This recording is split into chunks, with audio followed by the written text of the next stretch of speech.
కృపగలిగిన మా తండ్రి, పరిశుద్ధుడైన మా దేవా, మీకు వందనాలు స్తోత్రాలు చెల్లిస్తూ ఉన్నాం.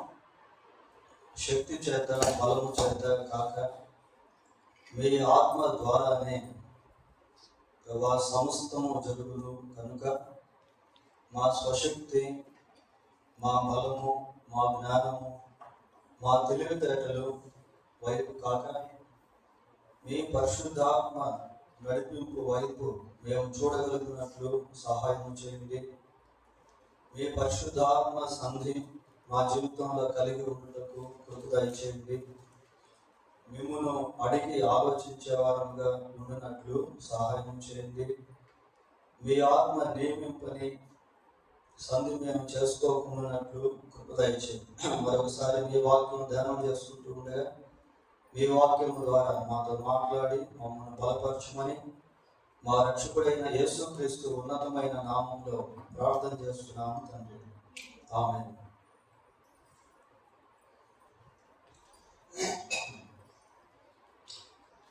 బైబిల్ గ్రంథంలో మనం 117వ కీర్తన చదువుకున్నాం.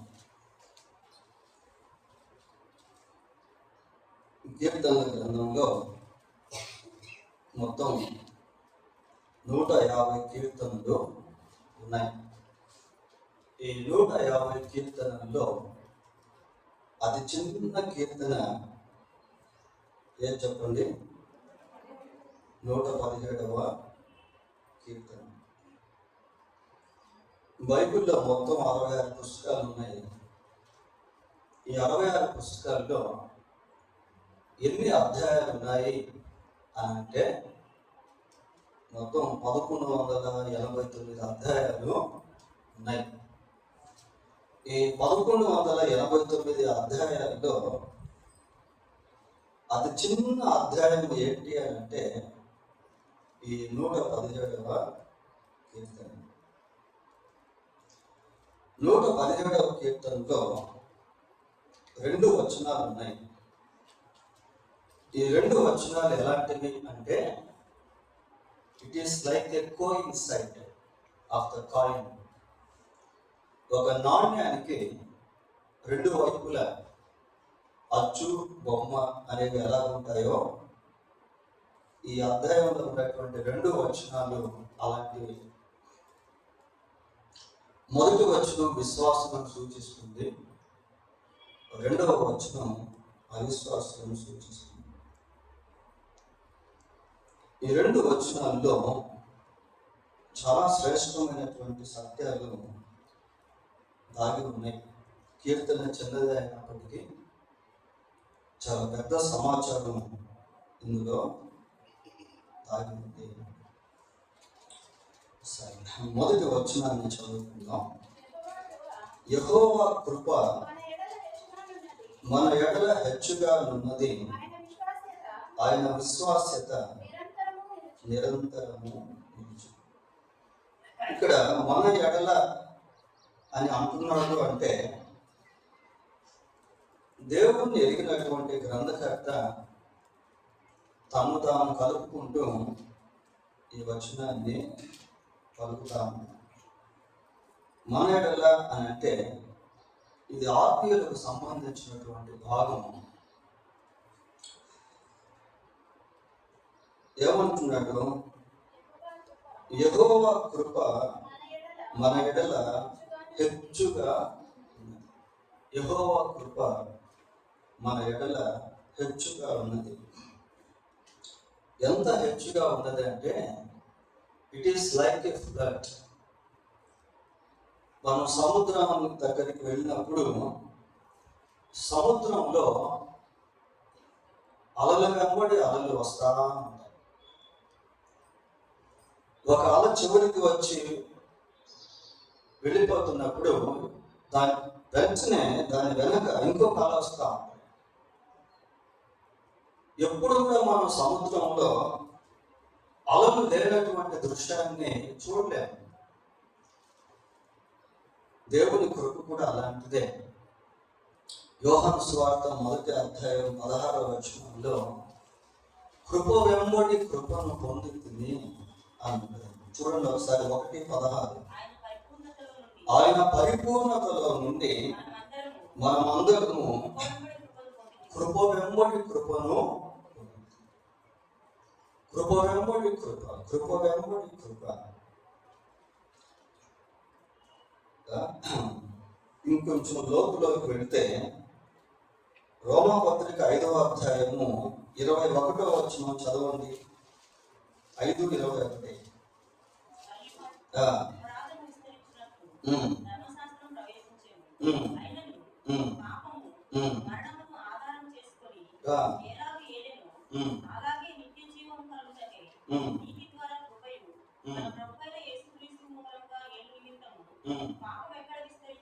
పాపము ఎక్కడ విస్తరించెనో అక్కడ కృప అపరిమితంగా అపరిమితం అంటే అన్లిమిటెడ్ గ్రేస్. పాపం ఎక్కడ విస్తరించింది? ప్రపంచం అంతా కూడా పాపం విస్తరించింది. ప్రపంచంలో ఏ మూలకు వెళ్ళినా అక్కడ పాపం అనేటువంటిది ఉంటుంది. అందుకే యోహాను తన మొదటి పత్రికలో రాస్తూ అంటాడు, లోకంలో ఉన్నదంతా కూడా శరీరాశ, నేత్రాశ, జీవం. లోకంలో ఉన్నదంతా కూడా అదే. wherever we go we can find out this thing. There is none in this world no sin.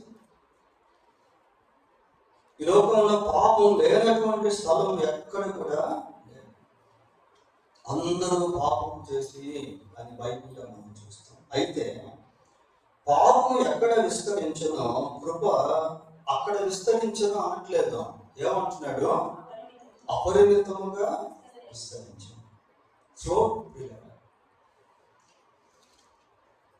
ఒక పెద్ద మెగా ఫ్లడ్, పెద్ద ప్రవాహం వలె దేవుని యొక్క కృప అన్లిమిటెడ్ గా అపరిమితంగా విస్తరించేసింది. ఆ కృపలో నుండి మనం అనేక బ్లెస్సింగ్స్, ప్రివిలేజెస్ కలిగి ఉన్నాం.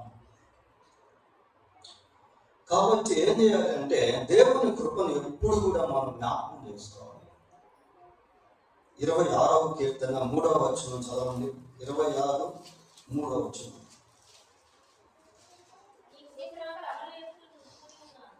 నీ కృప నా కన్నుల ఎదుట చాలా.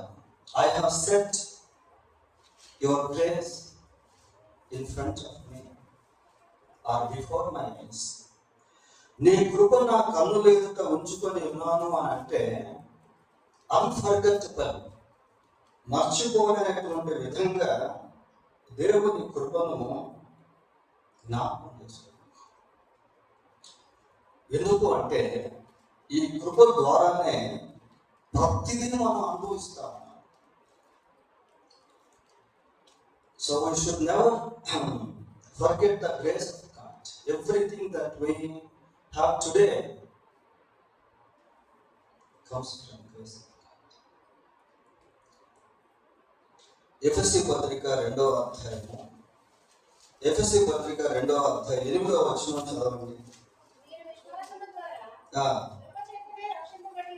కృప చేతనే రక్షింపబడ్డారు. Salvation comes from the grace of God. రక్షణ దేవుని కృప ద్వారా ఇవ్వబడింది. దాని విశ్వాసంతో మనం అనుభవించాలి. దేవుని కృపలో నుండే రక్షణ అనేటువంటిది మానవాళికి దేవుడు అనుగ్రహించాడు.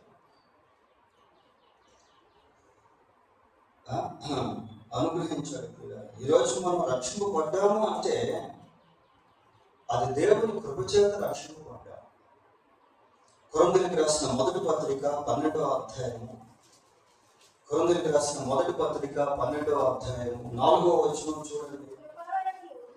కృపావరములు నానా విధములుగా ఉన్నాయి. చాలు. There are so many gifts of God, gifts of grace. కృపా వరాలు రకరకాలుగా ఉన్నాయి పిల్లలు. ఇక్కడ కొన్ని మాత్రం మనం చూస్తాం ఈ 12వ అధ్యాయం. దేర్ ఆర్ సో మెనీ, ఎన్నో కృపా వరాలు. యాకోబు పత్రిక 1:17 శ్రేష్టమైన ప్రతి ఈవియు సంపూర్ణమైన ప్రతి వరమును పర సంబంధమైనదై జ్యోతిర్మయుడు తండ్రి యొద్ద నుండి వచ్చింది. శ్రేష్టమైన ఈవులు వరములు ఇవన్నీ దేవుని కృపలో నుండి మానవానికి అందించబడ్డాయి. దినవృత్తాంతంలో రెండవ గ్రంథం 1 దినవృత్తాంతంలో 2వ గ్రంథం 1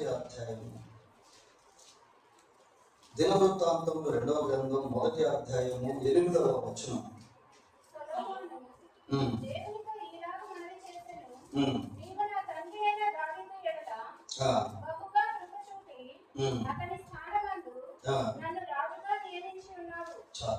స్టేటస్ సొలొమోను దేవునికి ప్రార్థన చేస్తూ అతని స్థానం మందు నన్ను రాజుగా నియమించున్నావు అని చెప్తూ ముందేమన్నాడు మరోసారి చదవండి.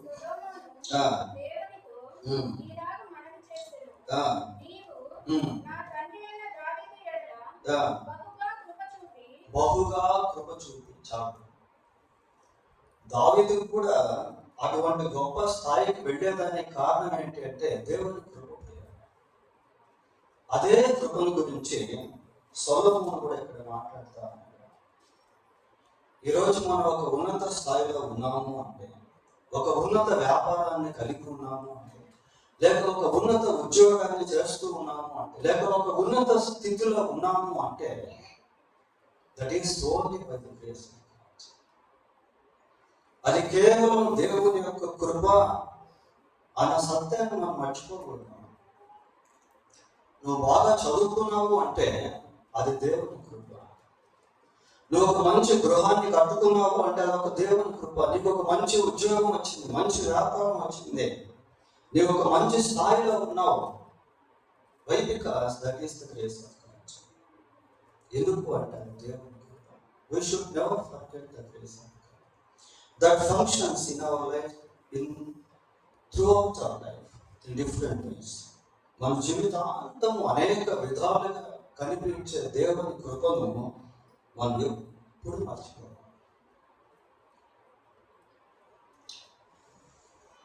119వ కీర్తన 76వ వచనం.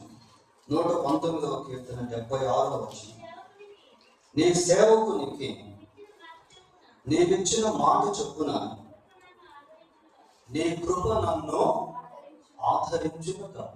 ఆదరణ ప్రియుల, మనం కృంగిపోయినటువంటి సమయంలో, దుఃఖంతో నింపబడినటువంటి సమయంలో, వ్యాధితో బాధపడుతున్నటువంటి సమయంలో, నిందలతో అవమానాలతో కృంగిపోతున్నటువంటి సమయంలో దేవుని కృప మనం ఏం చేస్తుందో తెలుసా? ఆదరిస్తుంది. ఒకవేళ దేవుని కృప ఆదరించకపోతే ఆ కృంగిపోయినటువంటి స్థితిలోనే మనం ఉండిపోవాల్సి వస్తుంది. ఆ దుఃఖంతోనే మన జీవితం కొనసాగించాల్సి వస్తుంది. ఆ బాధతో, వేదనతో మనం బ్రతకాల్సి వస్తుంది. ఒక విశ్వాస జీవితంలో దేవుని యొక్క ఆదరణ, దేవుని యొక్క ఓదార్పు చాలా తేడాగా, చాలా డిఫరెంట్గా ఉంటుంది. చాలా డిఫరెంట్గా ఉంటుంది పిల్లలు. చాలా డిఫరెంట్గా ఉంటుంది దేవుని యొక్క ఆదరణ. నీతిమంతునికి అనేక శ్రమలు కలుగును, యెహోవా వాటన్నిటిలో నుండి అతన్ని విడిపించాడు. నీతిమంతునికి కూడా శ్రమలు వస్తాయి, భక్తులకి శ్రమలు వస్తాయి, కష్టాలు వస్తాయి, బాధలు వస్తాయి, వ్యాధులు వస్తాయి. అయితే they experience the special protection of God in the time of troubles, in the time of desperation. ఆ శ్రమల సమయంలో వారు ప్రత్యేకమైనటువంటి దేవుని కృప, ఆదరణ అనుభవిస్తారు. కృప వెంబడి కృప. పౌలు గురించి మనం ఆలోచన చేస్తే, పౌలు చాలా గొప్ప పరిచయం చేశాడు. ఎన్నో సంఘాలు కట్టాడు, ఎన్నో ప్రదర్శనలు సంచరించాడు. ఎన్నో ఎన్నో అద్భుతాలను ప్రత్యక్షంగా చూశాడు. ఎన్నో అద్భుతాలు పౌలు ద్వారా జరిగించబడ్డాయి. ఎంతో మంది ఆత్మలు రక్షణలోనికి వచ్చారు. పరిశుద్ధ గ్రంథంలో 13 పత్రికలు పౌలు ద్వారా రాయబడ్డాయి.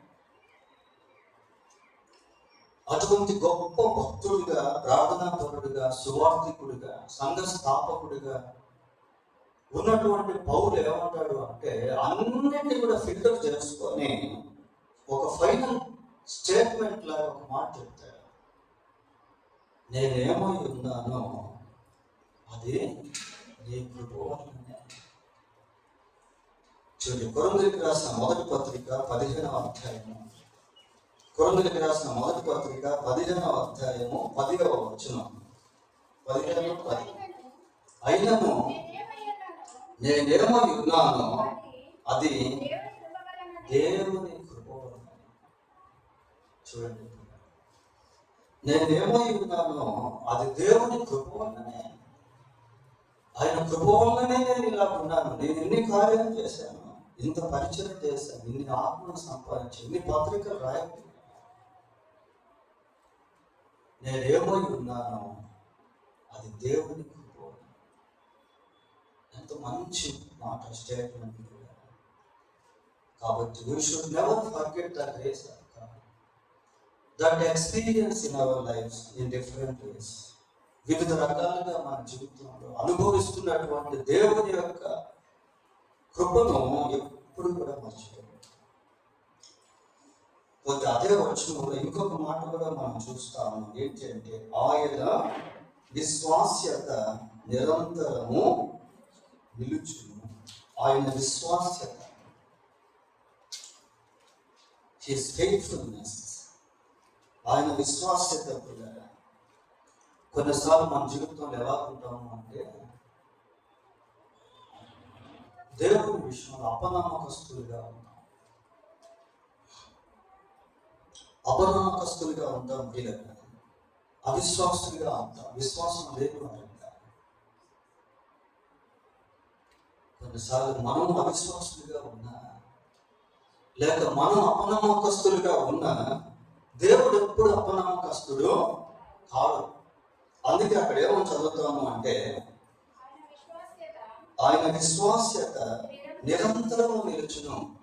అంటే అన్బ్రేకబుల్. అదే the faithfulness of God is unbreakable, unseizable. వీళ్ళ దేవుని యొక్క విశ్వాస్యతకు అది ఆగిపోయేటువంటిది కాదు, తగ్గిపోయేటువంటిది కాదు, నిలిచిపోయేటువంటిది కాదు. రోమాపత్రిక 3వ అధ్యాయము, రోమాపత్రిక 3వ అధ్యాయము 3వ వచనం చదవండి ఒకసారి. కొందరు అవిశ్వాసులు అయితే ఏమి, చూడండి, వారు అవిశ్వాసులు అయినందున దేవుడు నమ్మదగిన వాడు కాకపోవచ్చు. వాళ్ళు అవిశ్వాసులు అయిపోయారు, కానీ దేవుడు మాత్రం నమ్మదగిన. వాళ్ళు అపనమ్మకస్తులు అయిపోయారు, కానీ దేవుడు మాత్రం నమ్మకస్తుడు. వీళ్ళ మన జీవితంలో కూడా కొన్నిసార్లు దేవునికి ఎంతో అపనమ్మకంగా జీవిస్తూ ఉన్నాం, కానీ దేవుడు ఎప్పుడు మన పట్ల నమ్మకస్తుడిగానే. అందుకే ఆయన విశ్వాస్యత నిరంతరం ఉంటుంది. యేసుక్రీస్తు ప్రభువుని 12 మంది శిష్యులు వెంబడిస్తా ఉన్నారు. ప్రభు వారిని చాలా ప్రేమించారు. వారు ఆపదల్లో ఉన్నప్పుడు ఆదుకునేవారు, ఆకలితో ఉన్నప్పుడు ఆహారం ఇచ్చేవారు. అటువంటి వారిలో ఒక వ్యక్తి అపనమ్మకస్తుడిగా మారాడు. ఆయన పేరు తోమా. యేసు ప్రభు పునరుద్ధానాన్ని నమ్మలేనటువంటి స్థితిలో ఉన్నాడు. అతను నమ్మలేకపోయినా, అతను అవిశ్వాసగా మారిన దేవుని విశ్వాస్యత అతన్ని వెతుక్కుంటూ వచ్చింది, అతన్ని వెంబడిస్తూ వచ్చింది. వచ్చి అతనితో ఏం మాట్లాడిందో తెలుసా? చూడు, యోహాను సువార్త 20వ అధ్యాయము, యోహాను సువార్త 20వ అధ్యాయము 27వ వచనాన్ని చదువుతున్నాం. తరువాత తోమాను చూచి నీ వేలిని చాచి ఆ, నా చేతులు చూడుము, ఉమ్, నీ చేయి చాచి ఆ, నా ప్రక్కలో ఉంచి ఉమ్. అవిశ్వాసిని కాక అవిశ్వాసిది కాక విశ్వాసమై ఉండుమని. విశ్వాసి అవిశ్వాసిగా ఉండొద్దు. తోమ యేసు ప్రభు దగ్గరికి వెళ్ళలేదు, కానీ యేసు ప్రభువే తోమ దగ్గరికి వచ్చాడు. కొన్నిసార్లు మన జీవితంలో కూడా అపనమ్మకస్తులుగా ఉన్నప్పటికీ దేవుడే మనల్ని తిరిగి బలపరుస్తా ఉంటాడు. తిరిగి విశ్వాసాన్ని వృద్ధిపరుస్తా ఉంటాడు. ఏమంటున్నాడు? అవిశ్వాసిగా కాక విశ్వాసమై ఉండు. పేతురు సముద్రంపై నడుస్తా ఉన్నాడు. చాలా గొప్ప స్థితి అది. పేతురు సముద్రంపై నడుస్తున్నాడు. కారణం ఏంటి అంటే ప్రభు పట్ల తనకున్న విశ్వాసం, ప్రభు మాట పట్ల తనకున్నటువంటి నమ్మిక అతన్ని సముద్రంపై నడిపించింది. కొంత దూరం నడిచాడో లేదో గాలికి భయపడిపోతా ఉన్నాడు. గాలికి భయపడిపోయి మునిగిపోతా ఉన్నాడు. చూడండి, ఆ సందర్భం మనకు మత్తయి సువార్త 14వ అధ్యాయంలో చూస్తాం. 14వ అధ్యాయం 30వ వచనం చదవండి. గాలిని చూచి భయపడి ఆ, మునిగిపోసాగి, ఉమ్, ప్రభువా, ఆ, నన్ను రక్షించమని కేకలు వేశాను. ఉమ్, వెంటనే ఉమ్, యేసు చెయ్యి చాపి ఉమ్. అతన్ని పట్టుకొని అల్ప విశ్వాసి ఎందుకు సందేహపడుతువని ఎందుకు సందేహపడితేవని అతనితో చెప్పాను. చెప్పాడు. ఎందుకు సందేహపడ్డావు? అల్ప విశ్వాసి.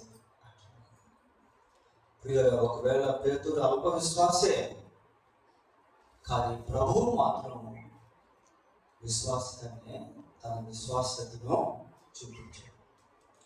ఆ విశ్వాసత నిరంతరము నిలుస్తుంది. పేతురు మునిగిపోతున్నాడు అవిశ్వాసం చేత, అల్ప విశ్వాసం చేత. కానీ దేవుడు నమ్మదగిన వాడిగా ఉండి పేతురుని రక్షించాడు. కాబట్టి మన జీవితంలో కూడా కొన్నిసార్లు మనం దేవునికి అపనమ్మకస్తులుగా జీవిస్తూ ఉన్నప్పటికీ దేవుడు తన నమ్మకత్వాన్ని బట్టి, విశ్వాసతను బట్టి మనకు సహాయపడుతూ ఉంటాడు. సరే, 2వ వచనం చూద్దాం. కాబట్టి సమస్త అన్యజనులారా యెహోవాను స్తుతించుడి, సర్వజనులారా ఆయనను కొనియాడు. ఇక్కడ అన్యజనులారా అనే పదం మనం చూస్తాము. ఈ 2వ వచనానికి వచ్చేసరికి కాయిని మనం తిప్పాలి. కాయిని మనం ఎప్పుడైతే తిప్పుతామో అక్కడ ఇంకొక బొమ్మ కనిపిస్తుంది. దేవుడు విశ్వాసులను అవిశ్వాసులను అందరినీ కూడా ప్రేమిస్తాడు. అందరి కొరకు కూడా ఆయన సిలువలో ప్రాణం పెట్టాడు. ఈ కార్యం 2వ వైపు మనం చూసినప్పుడు అక్కడ అవిశ్వాసులు మనకు కనిపిస్తా ఉన్నారు. ఏమని చదువుతున్నాము 2వ వచనంలో? కాబట్టి సమస్త అన్యజనులారా యెహోవాను స్తుతించుడి, సర్వజనములారా ఆయనను కొనియాడుడి. యెహోవాను స్తుతించుడి. ఈ ఎక్స్ప్రెషన్ ఎలాంటిది అంటే, ఒక విశ్వాసి అవిశ్వాసితో దేవుడి గురించి పంచుకోవడం లేదు. కాబట్టి సమస్త అన్యజనులారా యెహోవాను స్తుతించండి. మనం విశ్వాసిగా మారిన తర్వాత మన రోల్ ఏంటి అంటే అవిశ్వాసులకు దేవుని పరిచయం చేయడం. ఒక విశ్వాసి ఏదో ఒక సమయంలో ఏదో ఒక విధంగా అన్యులతో దేవుని గురించి పంచుకోకుండా ఉండలేక, కనీసం ప్రార్థన చేయకుండా కూడా ఉండలేడు పిల్లలు. ఒక నిజమైనటువంటి విశ్వాసి ఎప్పుడు తన హృదయంలో ఒక మంటను కలిగి ఉంటాడు. ఒక అగ్ని కదులుతూ ఉంటుంది విశ్వాసుల హృదయాల్లో. ఎవరి పట్ల అంటే అన్యుల పట్ల. అన్యజనులారా అంటే అర్థం ఏంటి? అన్యజనులు అంటే అర్థం ఏంటి? దేవుణ్ణి ఎరగనటువంటి వారు, దేవుణ్ణి ఎరగనటువంటి వారు పిల్లలు. కాబట్టి సమస్త అన్యజనులారా అంటున్నారు.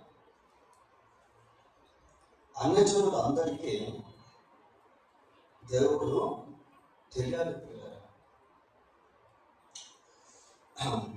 బైబిల్లో మనం చూస్తాం, యెషయా గ్రంథం 45:22లో భూదిగంత నివాసులారా నా వైపు చూచి రక్షణ పొందండి, దేవుడను నేనే, ఏ దేవుడు కూడా. భూదిగంత నివాసులారా అంటే భూమిపై ఉన్నటువంటి మనుషులందరికీ వర్తించేటువంటి మాట అది. భూదిగంత నివాసులారా అని దేవుడు పిలుస్తా అన్నాడు ప్రియులారా. భూదిగంత నివాసులారా నా వైపు చూచి రక్షణ పొందండి. ప్రయాసపడి భారం మోసుకొచ్చిన సమస్త జనులారా అంటే అందరూ ప్రియులారా, అందరూ లోకంలో ఉన్న మనుషులు అందరూ కూడా, సమస్త అంటే అందరూ, సమస్త జనులారా నా యొద్దకు రండి. ఇది దేవుని హృదయం పిల్లలు, ఇది దేవుని మనస్సు. సరే, ఇక్కడ కాబట్టి అనే అక్షరాలు ఉన్నాయి కదా, 3 అక్షరాలు ఉన్నాయి కదా. కాబట్టి సమస్త అన్యజనులారా, ఈ కాబట్టి అనేటువంటి 3 అక్షరాలు పై వచనానికి కలిపే జత పదం, జతపదం. అంటే పై వచనాన్ని ఆ కింద వచనంలోనికి తీసుకొని రావాలన్నమాట. కాబట్టి సమస్త అన్యజనులారా యెహోవాను స్తుతించండి. కాబట్టి అంటే దేన్ని బట్టి అంటే దేవుని యొక్క కృప, దేవుని యొక్క విశ్వాసతను బట్టి. పిల్లల, మనం దేవుని యొక్క కృప అనుభవిస్తూ ఉన్నాము, దేవుని యొక్క విశ్వాసతను మనం అనుభవిస్తూ ఉన్నాము. ఈ రెండు అన్యజనులకు పరిచయం చేయాలి. ఈ కృప, విశ్వాసత, ఈ రెండు కూడా అన్యజనులకు పరిచయం చేయాలి పిల్లలు. ఎందుకు అంటే వారి పట్ల కూడా దేవుని కృప అనేది ఉంది. వారి పట్ల కూడా దేవుని విశ్వాసత వెంటాడుతూ ఉంది. ఈ సంగతి వారికి తెలియదు, కాబట్టి వారికి తెలియజేయాలి.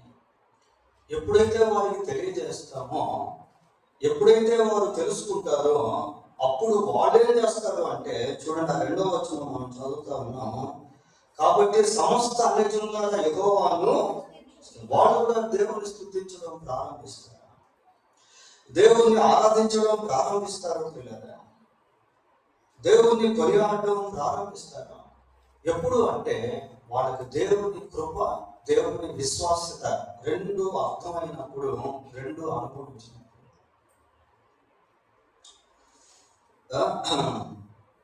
రెండు అర్థమైనప్పుడు, రెండు అనుభవించినప్పుడు ప్రియ. ఇందాక మనం అన్లిమిటెడ్ గ్రేస్ గురించి మాట్లాడుకున్నాం, అపరిమితమైన కృప గురించి. ఈ అపరిమితమైనటువంటి కృప ప్రపంచం అంతా కూడా విస్తరించింది. ఎక్కడైతే పాపం విస్తరించిందో అక్కడ దేవుని కృప అపారముగా, అన్లిమిటెడ్గా, అపరిమితంగా విస్తరించింది. ఇప్పుడు మనం ఉన్నటువంటి డిస్పెన్సేషన్, ఈ యుగం ఏంటి అంటే కృపాయుగం. అయితే కృపాకాలంలో మనం బ్రతుకుతా ఉన్నాం. కాబట్టి ఫ్లడ్ అనేది అంటే ఈ ప్రవాహంలోనే అన్యజనులు కూడా దేవుని దగ్గరికి కొట్టుకొని వచ్చేయాలి, కొట్టుకొని రావాలి ప్రియారు. అది ఎప్పుడు జరుగుతుంది అంటే ప్రభువును విశ్వసించినటువంటి వ్యక్తి, ప్రభువును విశ్వసించని వ్యక్తికి ప్రభు యొక్క కృపను గురించి, విశ్వాసతను గురించి ప్రకటించినప్పుడు.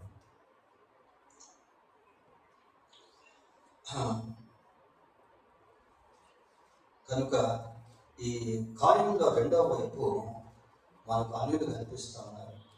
వీళ్ళు ఎప్పుడైతే యేసుక్రీస్తునందు విశ్వాసం ఉంచుతారో అప్పుడు వీళ్ళు ఏం చేస్తారు అంటే దేవుని కృప కిందకు వచ్చేస్తారు. ఎందుకు వాళ్ళని మనం దేవుని ఎరగని వారు, లేక అన్యజనులు, అవిశ్వాసులు అని అంటున్నాము అంటే వాళ్ళు ఇంకా యేసుక్రీస్తు విశ్వాసము ఉంచలేదు. Whenever they believe in Christ they will come under the grace of God. ఎప్పుడైతే వాళ్ళు యేసుక్రీస్తు విశ్వాసం ఉంచుతారో అప్పుడు వాళ్ళు దేవుని కృప కిందకు వస్తారు. ఎప్పుడైతే వాళ్ళు దేవుని కృప కిందకు వస్తారో ఆ కృపలో దాగి ఉన్నటువంటి దీవెనలన్నిటినీ వాళ్ళు కూడా అనుభవిస్తారు. వాళ్ళు ఇందాక 4-5 చెప్తున్నాం, చాలా ఉన్నాయి దేవుని కృపలో.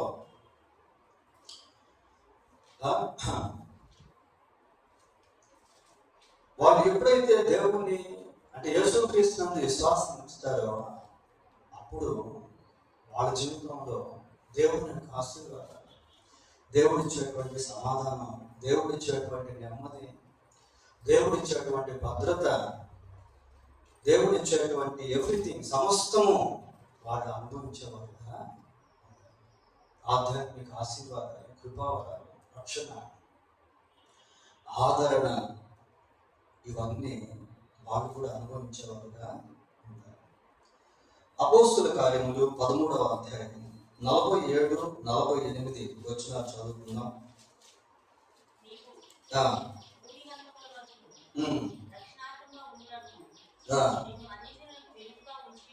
నిన్ను అన్యజనులకు వెలుగుగా ఉంచి ఉన్నాను అని అన్యజనులు ఆ మాట విని సంతోషించి దేవుని వాక్యమును మహిమపరచిరి మరియు నిత్య జీవమునకు నిర్ణయింపబడిన వారందరూ విశ్వసించిరి. చాలు. అన్యజనులకు పిల్లరా, అన్యజనుల గురించి బైబిల్లో ఎన్నో ప్రవచనాలు, ఎన్నో వాక్యాలు రాయబడి ఉన్నాయి. ఇక్కడ ఒక ప్రవచనం జ్ఞాపకం చేయబడతా ఉంది. ఈ 13వ అధ్యాయం 47వ వచనంలో అపోస్తలుల కార్యములు 13వ అధ్యాయం 47వ వచనం ఒకసారి చదువుకున్నాం.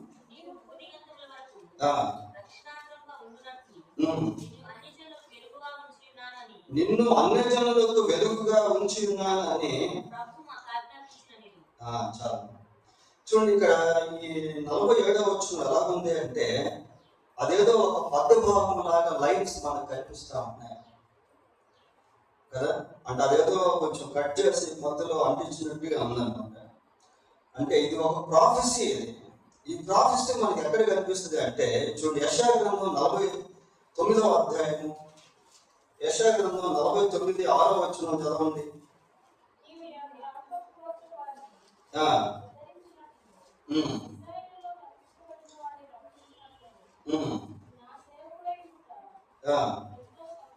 యెషయా 49:6 చదివేది చదవండి. ఎన్నో చదివే చదవండి. భూదిగంధముల వరకు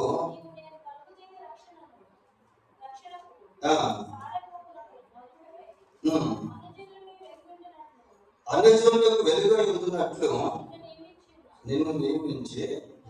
అన్యజనులకు వెలుగు, అన్యజనులకు వెలుగు ఎవరు అంటే యేసుక్రీస్తు ప్రభువు. దేవుడు అన్యజనుల గురించి ఎన్నో ప్రవచనాలు అనేటువంటివి రాయించాడు.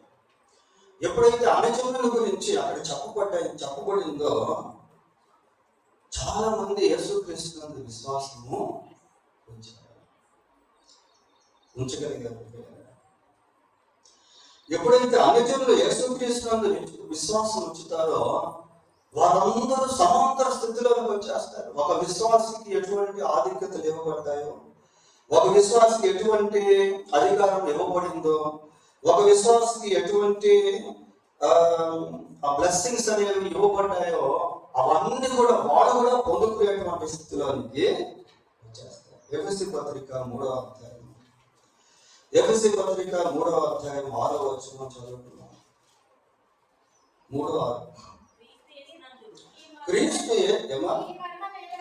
ఈ మర్మము ఏదనగా, ఇక్కడ ఒక మిస్టరీ గురించి మాట్లాడుతా ఉన్నాడు. మర్మం అంటే ఒక మిస్టరీ అన్నమాట. అన్యజనులు సువార్త వలన క్రీస్తు యేసునందు యూదులతో పాటు సమాన వారసులను ఒక శరీరమందలి ఒక శరీరం అందరి సాటి సాటి అవయవములను అవయవములను వాగ్దానములో పాలువారులను వాగ్దానములో పాలువారుల వారి ఉన్నారని ఉన్నారన్నది. చూడండి, ఈ మర్మం ఏదనగా అంటే ఒక మిస్టరీ గురించి మాట్లాడుతున్న పౌరులు ఇక్కడ. ఆ పై భాగం కూడా మనం చదివితే దాని గురించి అర్థం. అన్ని జనులు సువార్త వలన క్రీస్తు యేసునందు యూదులతో పాటు సమాన వారసులను ఒక్క శరీరం అందరి సాటి అవయవములను వాగ్దానములో పాలివారులై. చూడండి, ఎవరంటే అన్యజనులు సువార్త వలన ఎప్పుడైతే యేసుక్రీస్తునందు విశ్వాసం ఉంచుతారో వాడు కూడా సమాంతర స్థితిలోనికి వచ్చేస్తాడు. ఎప్పుడైతే సమాంతర స్థితిలోనికి వస్తారో అందరూ ఒకే దేవుడిని ఆరాధిస్తారు. ఇంకా రెండు పదాలు మనం చూసాం. ఒకటి కృప, రెండవది ఏంటి? విశ్వాస్యత. దేవుని విశ్వాస్యత ఎలాంటిది అంటే అది నిరంతరము నిలిచేటువంటిది. విశ్వాస్యత. ఒక మంచి వాక్యం బైబిల్లో మనకు కనిపిస్తే యోహాను రాసిన మొదటి పత్రిక 1వ అధ్యాయము 9వ వచనం. 1వ అధ్యాయం 9వ వచనం. మన పాపములను మనం ఒప్పుకొనిన ఎడల ఆయన నమ్మదగిన వాడును నీతిమంతుడును గనుక ఆయన మన పాపములను క్షమించి సమస్త దుర్నీతి నుండి మనలను పవిత్రులుగా చేయును. చూడండి, ఇక్కడ ఈ వచనాన్ని మనం పార్టిషన్ చేస్తే, విభాగిస్తే అక్కడ మనకి ఏం కనిపిస్తుంది అంటే నమ్మదగిన వాడు కనుక ఆయన మన పాపములను ఎందుకు క్షమిస్తున్నాడు? ఆయన మన పాపములను ఎందుకు క్షమిస్తున్నాడు అంటే ఆయన నమ్మదగిన వాడును నీతిమంతుడును గనుక మన పాపములను క్షమిస్తాడు. చూడండి, దేవుని విశ్వాసత. కేవలం ఆయన మన పాపములను క్షమించడం మాత్రమే కాకుండా మనల్ని ఇంకా ఏం చేస్తున్నాడు? సమస్త దుర్నీతి నుండి మనలను పవిత్రులుగా చేసేస్తాడు. అపార కృప ప్రియులారా. ఈ అన్లిమిటెడ్ గ్రేస్ ఎలాంటిది అంటే ఈ అన్లిమిటెడ్ గ్రేస్ లో ఎటువంటి నరహంతకుడైనా, ఎటువంటి విగ్రహాధికుడైనా, ఎటువంటి మాంత్రికుడైనా, ఎటువంటి వ్యభిచారి అయినా, ఎటువంటి దొంగ అయినా, ఎటువంటి దుర్మార్గం చేసినటువంటి వ్యక్తి అయినా హృదయం అంతటితో యేసుక్రీస్తు ప్రభువు దగ్గరికి వచ్చి పాపములు ఒప్పుకొని పశ్చాత్తాపడితే, వారు మనసు పొందితే దేవుడు క్షమించేస్తాడు. అందుకే ఆ మొదటి అధ్యాయం 7వ వచనంలో యేసు రక్తం ప్రతి పాపము నుండి మనల్ని పవిత్రులుగా, ప్రతి పాపము అంటే what ever it's the sin it may be, అది ఏ పాపమైనప్పటికీ ప్రియులారా, సమస్త దుర్నీతి నుండి అంటే అది ఏ దుర్నీతి అయినా కూడా. బైబిల్లో పదాలు వెయిట్ వర్డ్స్ ఉంటాయి. వెయిట్ వర్డ్స్ అంటారు వాటిని. ఊరికే సింపుల్ గా మనం సమస్త దుర్నీతి అని చదివేస్తామా? కాదు. ఆ దుర్నీతి అంటే ఎన్ని రకాల దుర్నీతి ఉందో అదంతా కూడా వర్తిస్తుంది. అదే యోహాను రాసిన మొదటి పత్రిక 5వ అధ్యాయంలో ఒక పదం చూడండి. యోహాను రాసిన మొదటి పత్రిక 5వ అధ్యాయంలో సమస్త దుర్నీతి పాపము ఉందా? సమస్త దుర్నీతియు పాపము అని అక్కడ మనం చూస్తాము. పిల్లలు 17 ఎన్నో వచ్చిన 5:17 చదవండి. సకల దుర్నీతియు పాపము. సకల దుర్నీతి. అయితే సమస్త దుర్నీతి నుండి ఆయన మనము పవిత్రంగా, అది కృప, విశ్వాసత. ఆయన నమ్మదగిన వాడు కాబట్టి మనం క్షమిస్తా ఉన్నాడు. దాంట్లో దేవుని విశ్వాసత అనేది ఉంటుంది. పోతే చివరిగా ఈ విశ్వాసత ఇంకొక వచనం కూడా మనం చూసి ముగిద్దాం. హెబ్రీ పత్రిక 13వ అధ్యాయము హెబ్రీ పత్రిక 13వ అధ్యాయం 5వ వచనం. 13:5. ధనాపేక్ష లేని నీకు ఆ, కలిగిన వాటితో తృప్తి పొందియుండుడి. ఉమ్, నిన్ను ఏమాత్రమును విడువను, నిన్ను ఎన్నడూను ఎడబాయనని ఉమ్. ఆయనయే చెప్పెను కదా. చాలు. నిన్ను ఏమాత్రమును విడువను, ఎన్నడును ఎడబాయను. దేవుని విశ్వాసత అలాంటిది ప్రియులారా. ఆయన ఎప్పుడు విడిచిపెట్టేటువంటి వాడు కాదు. ఆయన ఎన్నడూ ఎడబాసేటువంటి వాడు కాదు. He never forsakes us. He never leaves us. ఆయన ఎన్నడూ విడిచిపెట్టడం, ఎడబాయడు. ఎందుకు అంటే ఆయన విశ్వాసత అలాంటిది. కొన్నిసార్లు మనం దేవుణ్ణి విడిచిపెట్టొచ్చాము, మనం దేవుణ్ణి మర్చిపోవచ్చాము, మనం దేవుని దగ్గరికి రాలేకపోవచ్చాము, మనం దేవుని గురించి మిస్అండర్స్టాండింగ్ చేసుకోవచ్చాము, అపార్థం చేసుకోవచ్చాము. కానీ దేవుని విశ్వాసత ఎప్పుడు అలాంటిది కాదు. మనం ఆయన విడిచిపెట్టిన ఆయన మనం విడిచిపెట్టడం, మనం ఆయన్ని మర్చిపోయినా ఆయన మనల్ని మర్చిపోడు. తల్లి అయినా మర్చును కానీ నేను నిన్ను మరువను. దేవుడు తన వాక్యం దీవించుకోవాలి. ప్రార్థన.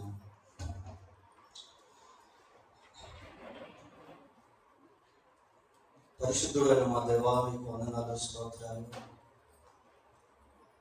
ప్రభా, మేము ధ్యానించిన ఈ వాక్య సందేశము మాకు, మా ద్వారా అనేకులకు ఆశీర్వాదకరంగా ఉండినట్లు సహాయం చేయండి. మీ కృప, మీ విశ్వాసత ఆయన ఎంతో గొప్పది, అపరిమితమైనటువంటి, నిరంతరము ఉన్నటువంటిది. దేవా, మా జీవితంలో మేము ఏ స్థితిలో ఉన్నా ఆ స్థితిలో మిమ్మల్ని మహిమపరిచేవారంగా ఉండినట్లు కృప దయచేయండి. మీ కృపలో దాగి ఉన్నటువంటి దీవెనలు మేము ఇంకను పొందుకునే వారంగా, అనుభవించే వారంగా ఉండటం సహాయం చేయండి. మీ విశ్వాసతకు కృతజ్ఞత కలిగి జీవించడం కృప దయచేయండి. మిమ్మల్ని ఎరగని వారు లోకంలో కోట్ల సంఖ్యలో ఉన్నారు. మా పరిధిలో మేము కొద్ది మందికైనా మీ సువార్త ప్రకటించే వారముగా, మీ కృపను గురించి, విశ్వాసతను గురించి ప్రకటించే వారముగా ఉండటం సహాయం చేయండి. ఈ సన్నిధి మాకు తోడుగా ఉంచండి. మా రక్షకుడైన యేసు క్రీస్తు పరిశుద్ధమైన నామములో అయా, మరి లోకంలో మనుషులందరి కొరకు మీరు శిలువలో ప్రాణం పెట్టారు. అందరూ ఆయన మీ కృప కిందకు రాగలుగున్నట్లు, మారు మనసు పొంది రక్షణ పొంది మీ బిడ్డలుగా మారునట్లు మీరే కనికరించి సహాయం చేయాలి. మా రక్షకుడైన యేసు క్రీస్తు పరిశుద్ధమైన నామములో ప్రార్థన చేస్తున్నాము తండ్రి. ఆమేన్.